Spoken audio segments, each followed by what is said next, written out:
복음으로 읽어본 로마서 오늘 28번째 시간입니다. 오늘은 이 사망의 몸에서 누가 나를 건져내랴 라는 제목입니다.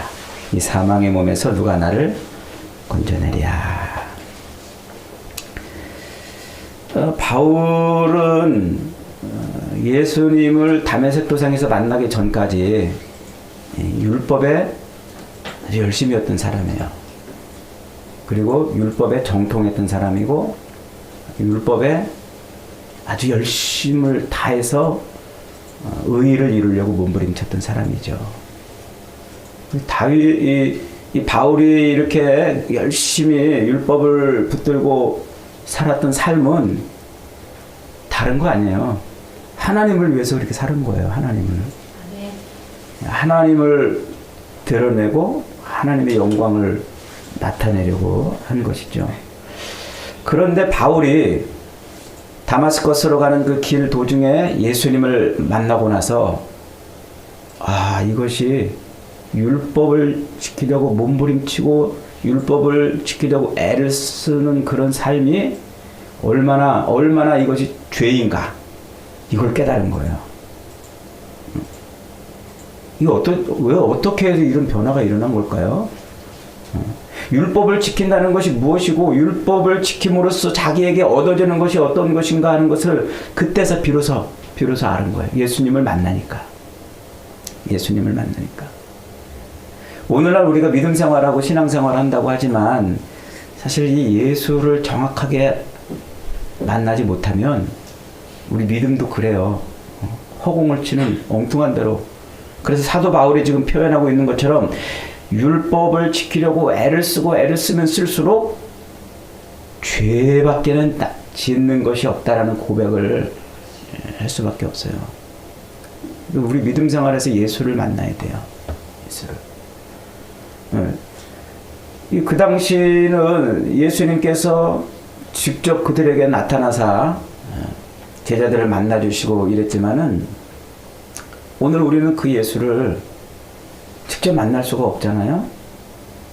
하나님 보좌 우편에 올라가신 그 주님이 이제 우리에게 직접 나타나서 자신을 이렇게 드러내고 너 믿음 생활 똑바로 해라. 이렇게 말 한마디라도 해주면 얼마나 좋겠어요? 그러면 우리 믿음이 막 좋아질 것 같아요. 근데 이제는 주님이 그렇게 직접 오셔서 말씀하지 않으세요. 그 대신 무엇으로 말씀해 주세요? 성경으로. 그래서 성경은 우리가 예수님을 만나는 아주 중요한 길이고 진리예요. 그래서 성경 말씀을 우리가 정말 이 성경 말씀은 예수 그리스도를 만나기 위한 아주 중요한 수단이고 방법이고 길이고 진리예요. 성경을 읽으면서 예수를 못 만나면은 아무것도 안 해요. 우리가 신앙생활하면서 예수 못 만나면, 교회 생활하면서 예수 못 만나면 그건 아무것도 안 해요. 예수를 만나야 돼. 예수 못 만나면요 세상에 수많은 종교인들처럼 신앙생활해요. 많은 사람들. 여러분, 이 로마서 강해를 3번째인가 4번째쯤 할 때 제가 한 어떤 스님 얘기를 예로 들었잖아요.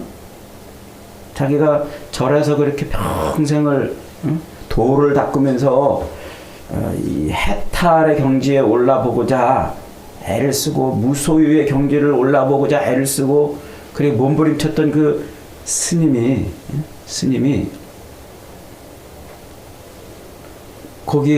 여기에 길이 없다. 이런 생각이 들었어요. 그래서 누군가의 전도를 받아가지고 이제 교회를 나왔다는 말이에요. 근데 교회에 나와가지고 열심히 신앙생활 해보니까 이게 절이나 교회나 똑같다는 거예요. 대상만 바뀐 거야. 대상만. 부처를 바라보고서 그렇게 비나이다 하는 그것과 예수를 바라보고 비나이다 하는 그게 너무 똑같다라는 거예요. 너무 똑같다. 이러려고 내가 절에서 나왔나 그런 생각이 들었다는 거 아닙니까? 그래서 이 사람이 이제 이 스가 성경을 혼자 이제 읽기 시작한 거야. 그 제일 먼저 펴들은 것이 로마서였다고 그러잖아요. 그 로마서를 열심히 몇 번 읽는데 이 로마서를 읽고서 드디어 그분이 드디어 예수를 만난 거예요. 야, 신앙생활이 어떤 대상을 놓고 잘 먹고 잘 살게 해달라고, 성공하게 해달라고, 이 땅에서 내가 형통하고 승승장구하게 해달라고 그렇게 신에게 의지하고 신을 붙들고 신에게 간구하고 도움을 청하는 것이 아니구나 하는 것을 깨달은 거예요. 비로소 로마서를 통해서 예수를 만난 거지요. 비로소. 제가 지금 로마서 강해를 통해서 여러분에게 반복적으로 지금 이 바울의 이야기를 해드리는 이유가 이제 그런 것이 바로 그런 거예요. 오늘 우리 조은주 집사님의 기도가 아주 감동적이었어요. 아주 제 설교를 그냥 정확하게 이해하고 아주 훌륭한 학생입니다. 저런 고백이 우리 하나님을 기쁘게 하고 하나님을 춤추게 해요. 무슨 고백인가요? 무슨 고백? 하나님이 내 삶의 주권자, 통치자, 왕이 되셨다는 고백이에요. 그 얘기를 지금 바울은 이 여러 가지로 이야기를 하는 거예요. 여러 가지로. 지난 시간에 우리가 율법에 대해서 배웠잖아요. 율법. 그래서 율법이 뭔지를 설명을 했어요. 지금 바울이 7장 1절에서 법을 아는 너희에게 말하노니 그러면서 무슨 비유를 말해주고 있느냐면 남자와 여자가 결혼했어요. 그러면 이 여자는 남자에게 속해가지고 이 남자가 살아있는 동안에는 다른 남자를 만나면 뭐라고 그래요? 그걸 간음한다고 그러죠. 간음. 음탕한 일을 하는 거란 말이에요. 이 남자가 죽기 전까지는 이 남자에게 매여 있는 거예요. 남자가 죽으면 비로소 다른 남자를 만날 수가 있는 거죠. 남자가 죽지 않았는데 다른 남자를 만나면 어떻게 돼요? 그걸 간음이라고 말한다고요. 간음.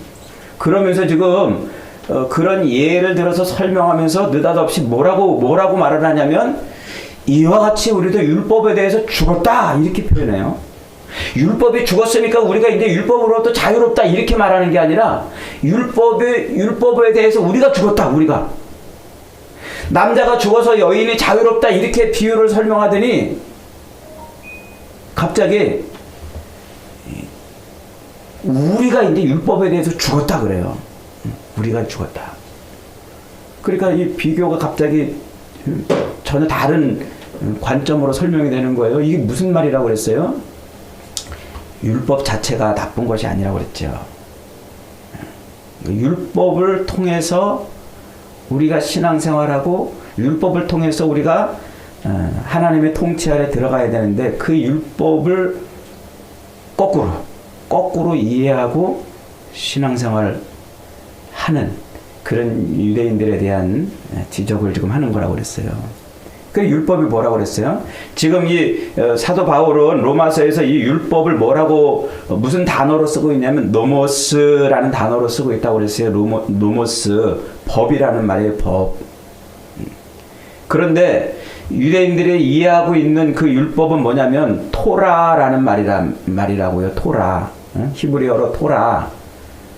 이 토라와 노모스는 사실 같은 것을 말하고 있지만 사실은 개념이 조금 달라요. 개념이. 그러니까 바울이 지금 로마서에서 토라라고 표현하지 않고 노모스라고 지금 표현하고 있는 것은 지금 율법이 가지고 있는 어떤 개념이 다른 것을 지금 표현하려고 그러는 거예요. 토라라는 게 뭐라고 그랬어요? 토라는 이제 지난주에 여러분에게 설명을 드렸죠. 토라는 성문 토라가 있고 구전 토라가 있다고 그랬어요. 그 구전 토라를 글로 표현해낸 걸 미시라라고 이렇게 표현했고 성문 토라나 구전 토라를 이것을 해설한 해설집을 탈무드 이렇게 표현했죠. 그러니까 성문 토라는 창세기부터 출애굽기, 레위기, 민수기, 신명기까지 그 5권의 책, 거기에 기록되어 있는 하나님의 명령이에요. 하라, 하지 마라 라고 기록되어 있는 이 명령, 그 명령을 성문 토라라 이렇게 말해요. 거기 5개 성경에 기록이 되어 있단 말이에요. 기록. 총 613개의 하라, 하지 말라의 명령이 기록되어 있는 거예요. 365개의 하지 말아라, 너는 이렇게 하지 마라, 저렇게 하지 마라 하는 365개의 명령과 하라라고 명령한 284개의 명령이 이렇게 총 615개의 명령이 기록되어 있는 거예요. 그걸 기록된 토라, 성문 토라 이렇게 표현한단 말이죠. 그런데 그 기록된 토라가 우리가 실생활에서 적용하고 이 실행하기 위해서는 뭔가 조금 해설이 좀 필요해. 뭔가 해설이 좀 필요해.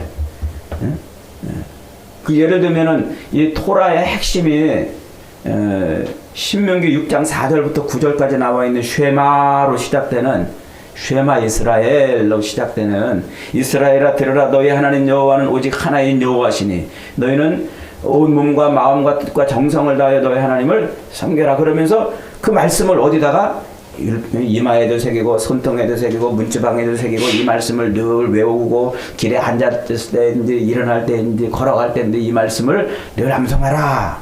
이런 쉐마 이스라엘이라는 신명기 6장 4절로 9절의 말씀이 있단 말이에요. 그것을 그럼 이걸 어떻게 적용해야 되나? 그 적용하는 방법을 쉽게 이제 설명해 놓은, 말로 설명해 놓은 게 이제 구전 장로들이 이렇게 전해주는, 야 그거는 이렇게 하는 거야, 그건 저렇게 하는 거야, 이 구전 토라란 말이에요. 그리고 이제 그런 것들을 그 구전 토라를 이제 듣고 그냥 이렇게 잊어버리면 안 되니까 그걸 또 기록해요. 우리가 기록해. 그래서 막 기록해서 쌓아놓은 것을 그걸 미슈나 이렇게 이제 표현한단 말이에요. 그것도 이제 하나의 이제 율법처럼 하나님의 그 613개의 조항의 율법처럼, 왜냐하면 그걸 그대로 이렇게 적용하는 데 필요한 말씀을 적어놨기 때문에 그걸 율법으로 이렇게 받아들이고 열심히 지키려고 그랬단 말이에요. 그리고 그것을 해설한 해설집이 탈무드란 말이에요. 그 탈무드를 갖고 열심히 이것은 이런 뜻이구나, 저것은 저런 뜻이구나. 그래서 그 뜻한 이해한 대로 살면서 적용해 가려고 그렇게 율법을 붙들고 살았단 말이에요. 그러니까 바울은 이거에 정통한 사람이에요. 이걸 열심히 배웠고 그 613개의 성문 토라뿐만 아니라 구전 토라도 아주 몸에 어려서부터 체득했던 사람이고, 탈무드도 열심히 자기가 가르치고 또 배웠기 때문에 달달달달달 외우며 살았던 사람이죠. 물론 이 탈무드나 미시나는 나중에 바울보다 조금 뒤에 완성된 모습으로 나타납니다만, 어쨌든 그 율법을 지키려고 그렇게 열심을 냈단 말이에요. 아주 최선을 다해서. 그랬는데 바울이 예수님을 딱 만나보더니, 다메섹 도상에서 예수님을 딱 만나니까 그 율법을 지키려고 애를 쓰고 몸부림쳤던, 하나님이 하지 말아라, 하라라고 이렇게 명령을 주던 613개의, 그리고 그것을 실생활에서 적용하며 살려고 그렇게 지켰던 그 수많은 구전 토라들을 보니까 이게 다 뭐라는 거예요? 이게 하나님의 뜻에서 점점 멀어지는 것이었다는 것을 깨달은 거예요. 자, 죄라는 말을 바울은 어떻게 표현했다고 그랬어요? 죄. 죄가, 앞에서 지금 죄를 계속 이야기하는데 그 죄라는 말이 무슨 말이라고 했어요? 하마르티아라는 말이라고 그랬죠? 그 죄라는 말은 하마르티아라고 그러는데 그게 의미가 어떤 의미라고 그랬어요? 양궁 선수가 이제 화살을 쏠 때 그 관역 한복판에 탁 꽂히지 않고 빗나가는 거. 그 빗나가는 상태를 하마르티아 그랬어요. 이 하마르티아라는 단어를 최초에 쓴 사람이 이제 그 뜻이 그런 뜻인데, 관역에서 빗나간다 이런 뜻을 갖고 있는 단어인데, 그것을 아리스토텔레스가 예수님이 탄생하시기 300여 년 전에 플라톤의 제자 있잖아요, 아리스토텔레스. 그 아리스토텔레스가 시학이라는 책에서 우리 인간이 인간답고 행복한 삶을 살기 위한 여러 가지 조건들이 있는 거예요. 그 인간다운 삶을 살기 위해 필요한데 그 인간다운 삶을 살기에 뭔가 부족한 어떤 것, 인간다운 삶을 살아내기 위한 어떤 것에서 부족한 어떤 것, 그 어떤 부족한 어떤 것을 표현하는 말로 요 관역에서 벗어났다는 요 말을 갖다 썼어요. 그 말을 사도 바울은 지금 어떻게 갖다 쓰고 있다고요? 그것을 하나님에게서 빗나간 것 이렇게 쓰고 있단 말이에요. 하나님에게서 빗나간 것. 그러니까 죄가 뭐라는 거예요? 하나님을 향해 가야 되는데 하나님에게서 빗나간 것. 그러니까 하나님에게서 빗나간 그런 것을 죄라고 표현하면서 이 율법을 지금 끌어들이고 있는 거예요. 율법. 근데 그 구약에서는 율법을 토라라고 표현하는데 지금 이 바울은 이 율법을 토라라고 말하지 않고 뭐라고 말하고 있다고요? 노모스 이렇게 말하고 있단 말이에요. 그러니까 이 토라가 지향하고 있는 어떤 의미를 노모스라는 말로 지금 표현하고 싶은 거예요. 바울의 의도는. 토라라는 말이 뭘까요? 놀랍게도 이 토라라는 말이 그 법궤, 언약궤죠, 언약궤. 지성소 안에 넣어놨던 그 언약궤. 그 언약궤 안에 들어있던 십계명 말씀을 지칭하는 그런 의미로도 쓰이고, 또 하나는 이 토라라는 말이 화살 관역의 꽃이다. 한가운데 꽃이다. 이 말이 또 토라예요. 그러니까 토라라는 말이 언약궤 안에 들어있는 하나님의 말씀, 그 말씀을 지칭하는 말임과 동시에 관역에 꽂히는 거예요. 죄는 뭐라고 그랬어요? 관역에서 빗나간 거. 그러니까 지금 이 사도 바울은 이 율법이라는 말과 죄라는 말을 가지고서 우리의 삶을 지금 설명해 주고 있는 거예요.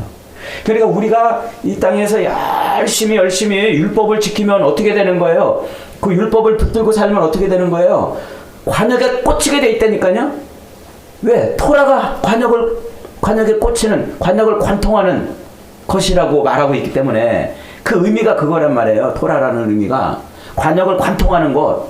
그런데 그 토라를 붙들고 하나님이 하지 말라, 하라 이런 것을 열심히 붙들고 살면 우리 인생이 하나님에게 관통하게 돼 있다니까요. 관통.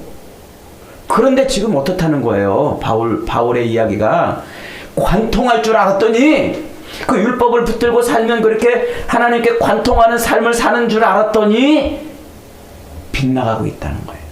빗나가고 있다. 왜 그러냐 이거야.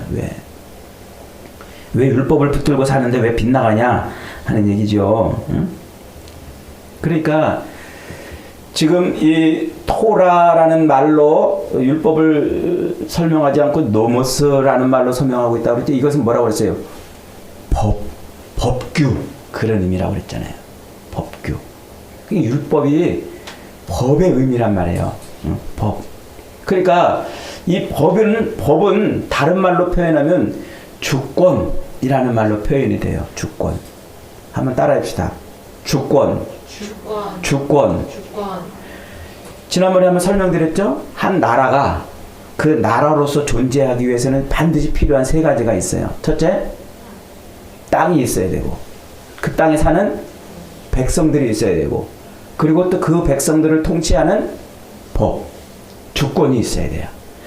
땅과 백성과 주권이 있어야 나라가 되는 거예요.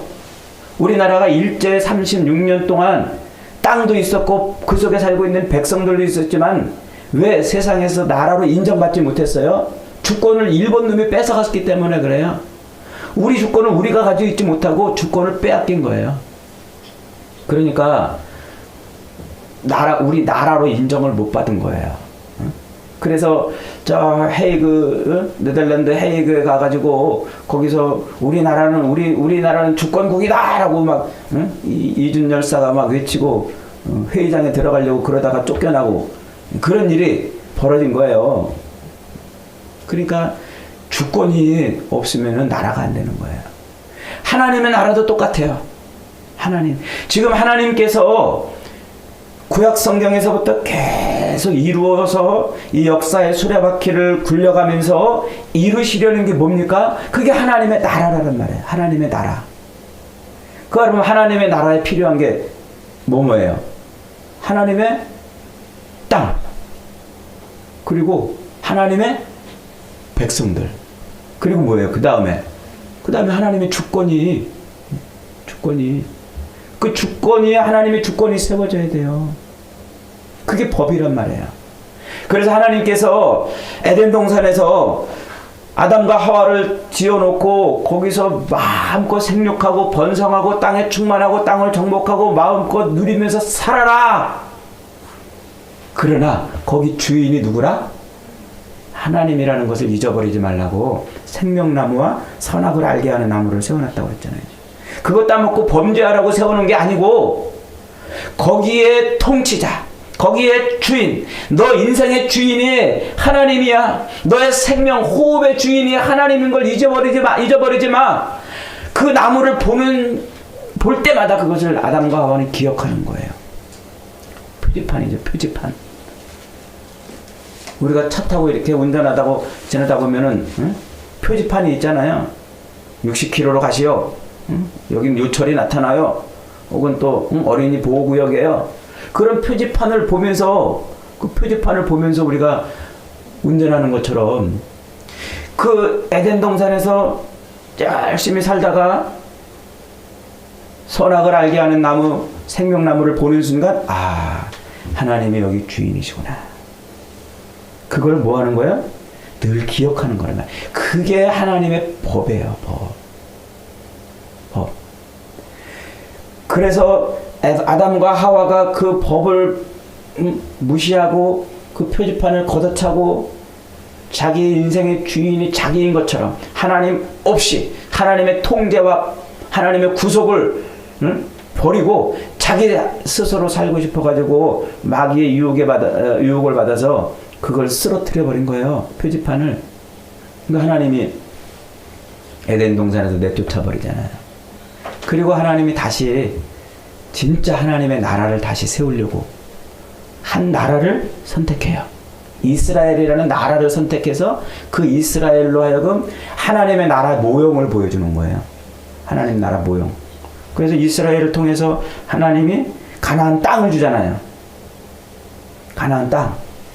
그 다음에 백성들을 그 가나안 땅에 보내시려고 애굽의 품 안에 딱 가둬놓고 그 애굽의 품 안에서 400여 년 동안 거의 300만 명 이상의 인구를 늙어 놓잖아요.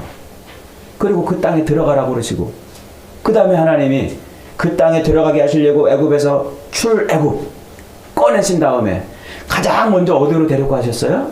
시내산 밑에 데려갔단 말이에요. 시내산 밑에. 그 시내산 밑에 들어가서 하나님이 이스라엘 백성들에게 주신 게 뭐예요? 두 가지예요.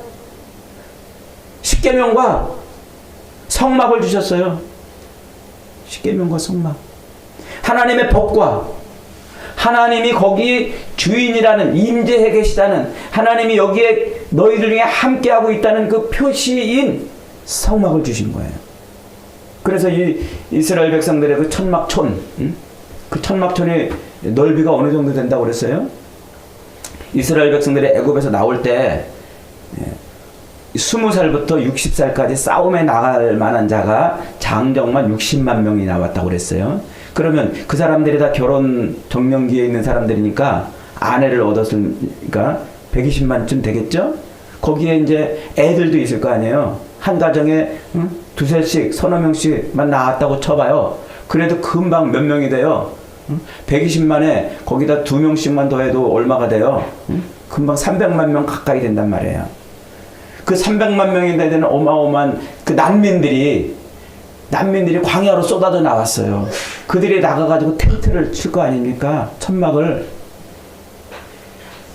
그래서 고고학자들이 이렇게 계산을 해봤어요. 5인 가족 텐트 한 동 쳐가지고 그 다음에 또 치고 이렇게 치면은 어느 정도 공간이 필요할까? 계산해 봤더니 서울의 3분의 2 정도 되는 면적이 필요한 거예요. 서울 3분의 2.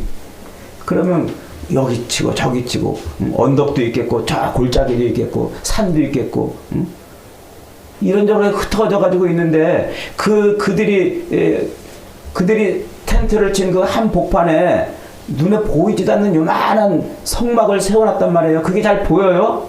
안 보인단 말이에요. 그러니까 하나님이 그 가운데 이스라엘 백성들 가운데에 하나님이 계시다 하고 그 성막 위로 뭐를 떠올려줬어요? 불기둥과 구름기둥을 떠올린 거예요. 표지판이죠. 그걸 보면서 야, 하나님이 우리의 주인이시구나. 우리의 통치자시구나. 이스라엘 백성들은 그 율법과 성막을 통해서 그걸 보는 거예요. 보는 거. 그게 하나님의 주권이란 말이에요. 그런데 지금 이 이스라엘 백성들이 그런 의미로 주신 이 하나님의 법을 뭘로 지금 끌어왔다는 거예요? 이걸로 자기 의를 나타내는 걸로 끌어왔단 말이에요. 그래서 율법을 열심히 지켜. 하나님이 하지 말라는 걸 안 하고 하나님이 하라는 건 열심히 하고 그러니까 막 너 그거 왜 못했어? 너 왜 그걸 너 잘했구나. 그냥 자기 열심으로 그 법을 지키는 데만 열심을 낸 거야. 열심을 낸 거야. 그 미신화에 보면은요, 이스라엘 백성들이 그 율법을 얼마만큼 치밀하고 아주 철두철미하게 지키려고 애를 썼냐면 안식일에는 일하지 말라 그랬잖아요. 그러면 하나님이 안식일에는 일하지 말라. 그는 이 날은 거룩한 날이니 쉬어라 그랬단 말이에요. 그러니까 안식일에 일하는 게 뭔가? 일하는 게 뭐지? 그걸 해설을 했을 거 아니에요? 뭐가 일이고 뭐가 일이 아니다. 그래 그 해설하면서 이제 구전으로 이제 이거는 일하는 건 뭐고 일 안 하는 건 뭐다 하는 그 설명을 했는데 그 설명해 보면은 이렇단 말이에요. 2km 이상 걸어가면 일하는 거예요. 2km 이상 걸어가면 안 돼요. 또 2kg 이상 되는 무게를 들고 다니면 일하는 거예요. 그리고 안식일을 거룩히 지키려면 2kg 이상 되는 물건도 들면 안 돼요. 그게 구전으로 그렇게 정해놓은 거란 말이에요. 그리고 또 바늘 두 땀을 뜨는 거, 바느질에 할 때 바늘 두 땀을 뜨면은 그게 일하는 거예요. 일하면 안 돼요. 그래 불 피면 안 되고 뭐 하면 안 되고 뭐 하면 안 되고. 그러니까 이 유대인들은 안식일을 거룩히 지키라. 이 명령 하나 지키려고 수많은 구전들을 만들어 가지고 거기에 이렇게 얽히고 사로잡혀 가지고 그걸 지키려고 몸부림을 친 거란 말이에요. 그러면서 그걸 지키면 어떻게 된 거예요? 야, 내가 의로운 사람이야. 야, 나는 이걸 다 지켰어. 이걸 바늘 두 땀 안 떼고 나 불 안 폈어. 2kg 안 갔어. 나 오늘 나 2kg 무게 안 들고 다녔어. 거기서 그 수많은 안식일을 거룩히 지키라는 그 명령 하나를 지키려고 만들어낸 그 수많은 구전율법들을 그 조항들을 지키는 것에 희열을 느끼는 거예요. 그 조항들을 지켜내는 것으로 자기는 의롭다라고 생각한 거예요. 하나님은 안식일을 거룩히 지키라는 이 명령을 주실 때 어떤 의미로 주셨을까요? 그런 수많은 구전 율법들을 만들어내서 그런 조항들을 만들어내가지고 거기에 얽히고 여기에 얽혀가지고 이러지도 저러지도 못하고 그냥 그렇게 사는 존재로 안식일을 거룩히 지키라고 말씀하신 걸까요? 아니면 안식일을 통해서 하나님의 이 날은 하나님이 주인이신 날이구나. 하나님이 주인이신 날이니까 하나님을 바라보고 하나님의 그 긍휼을 얻어야 되겠다. 그렇게 하나님을 바라보는 것이 옳은 걸까요? 아니면 그런 조항들을 지키려고 몸부림치는 게 옳은 걸까요? 그 사도 바울이 그걸 아는 거예요. 야, 그 수많은 조항들을 만들어내가지고 그걸 지키려고 애를 쓰고 뭐 안 지키면 너 왜 안 지켰냐고 몸부림치는 그런 삶이 결국 지향하는 바가 뭐예요? 하나님을 관통한 게 아니고 율법을 통해서 하나님을 관통한 게 아니고 점점 하나님에게서 멀어지고 자기 의만 드러나는 거예요. 자기 의. 그러니까 율법은 지키면 지킬수록 뭐가 되는 거예요? 지키면 지킬수록, 율법을 지키려고 몸부림치면 몸부림칠수록 점점 더 죄인이 되는 거란 말이에요. 죄인이. 지금 사도 바울이 말하고 있는 이 죄의 개념이 이거예요. 그 우리가 신앙생활할 때 무슨 도덕적으로 윤리적으로 거짓말 안 하고 남의 거 안 훔치고 남에게 해를 안 끼치고 그런 정도의 그런 행위를 하는 것이 죄냐 아니냐, 그거 했으면 죄인이고 안 했으면 의인이고, 그런 얘기를 하고 있는 게 아니에요. 지금 우리의 삶 자체가 지금 하나님의 통치를 받고 있느냐 그렇지 않느냐를 지금 말하고 있는 거예요. 하나님의 통치를 받고 있느냐 아니냐, 하나님이 네 인생의 주인이냐 아니냐를 지금 다시 한번 묻고 있는 거죠.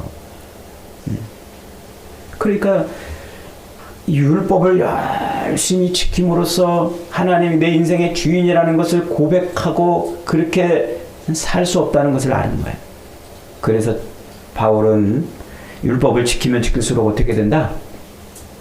자기가 죄에 빠진다. 점점 더 하나님에게서 멀어져간. 이상하게 율법은 하나님을 관통하는 것으로 줬는데 시간이 가면 갈수록 몸부림치면 칠수록 하나님에게서 멀어지는 그런 삶을 살게 된다고 지금 바울은 이야기를 하고 있는 거예요. 그래서 바울은 지금 우리에게 무슨 얘기를 하고 있습니까? 율법에 대해서 우리가 죽임을 당했다는 거예요. 율법에 대해서 죽임당했다. 그 말은 내 자신이 이제 죽었다는 거예요. 내 자신이. 그 세상에서 나는 더 이상 이제 나로 존재하지 않는 거예요.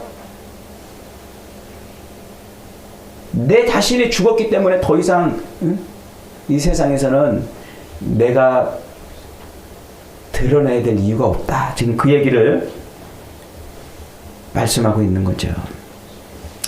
그리스도로 말미암아 우리가 죽었다. 그래서 우리가 예수를 믿을 때, 세례를 받을 때 그리스도와 합해서 죽었다고 지금 선언을 하는 겁니다. 여러분 예수 믿으십니까? 아멘. 그러면 여러분들이 예수님으로 말미암아 죽은 것을 인정하십니까? 왜 그 아멘이 작아요 갑자기? 네. 여러분 우리가 죽었다니까요. 그런데 예수를 믿으면 나는 죽고 내 안에 예수님만 살아계십니다, 이렇게 예배당 안에서는 고백하는데, 예배당을 딱 벗어나가지고는, 아니 어떨 때는 예배당 안에서도 나는 죽었다고 고백해놓고 예수님한테 자꾸 뭐라고 그래요? 나를 자꾸 살려달라고 그래요. 나를 높여주고 나를 성공하게 하고 나를 잘되게 하고 나를 형통하게 하고, 내가 이 땅에서 잘되고 형통하게 해달라고 자꾸 예수님한테 지금 기도한단 말이에요. 그게 지금 가당이나 하냐고 지금 바울이 묻고 있는 거예요. 내가 죽었는데 뭘 자꾸 잘되게 해달라고 그러냐는 거죠. 그리스도로 말미암아 우리가 죽었으니 이제는 우리는 그리스도와 더불어 사는 존재라는 거죠.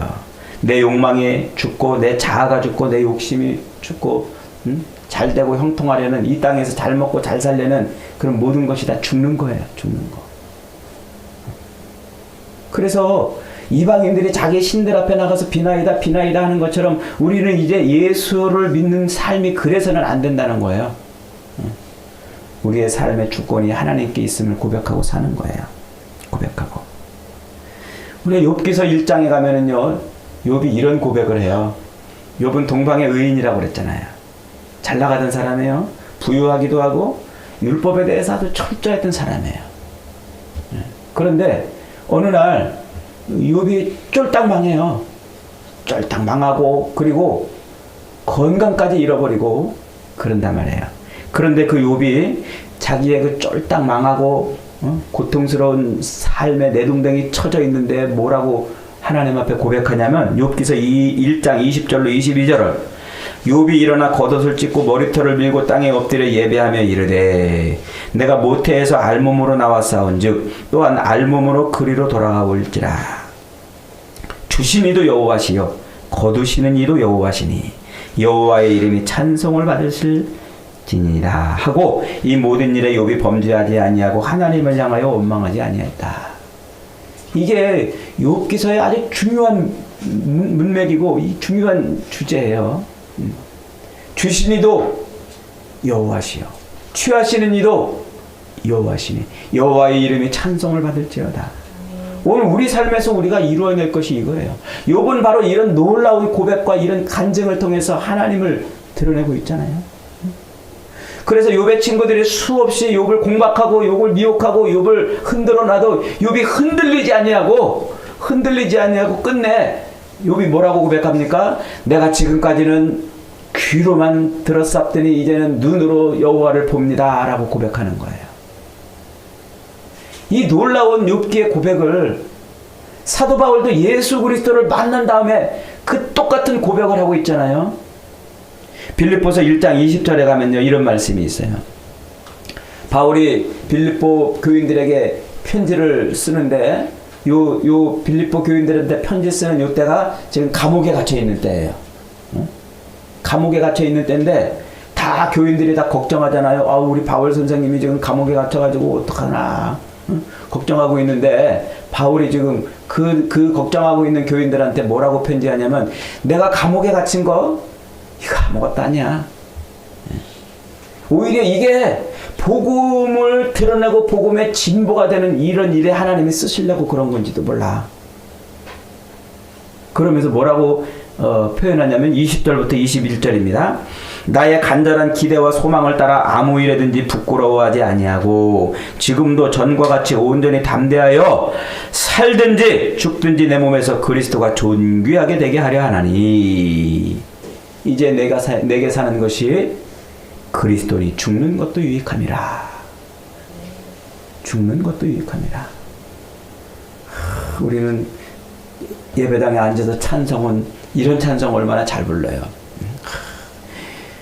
내게 사는 것이 그리스도니 내가 죽는 것도 유익함이라 찬송은 막 부르고 밖에 나가면 또 어떻게 해요? 내가 왜 죽어? 나 죽으면 큰일 나. 응? 갑자기 내 삶에서 무슨 어려운 일이 생기면 이것 때문에 하나님 앞에 그냥 막 매달리고 통곡하고 잘 되게 해달라고 그러잖아요. 그러니까 지금 우리가 얼마나 하나님에게서 좀 멀어져 가고 있는 삶을 사냐는 거예요. 하나님에게서. 여러분,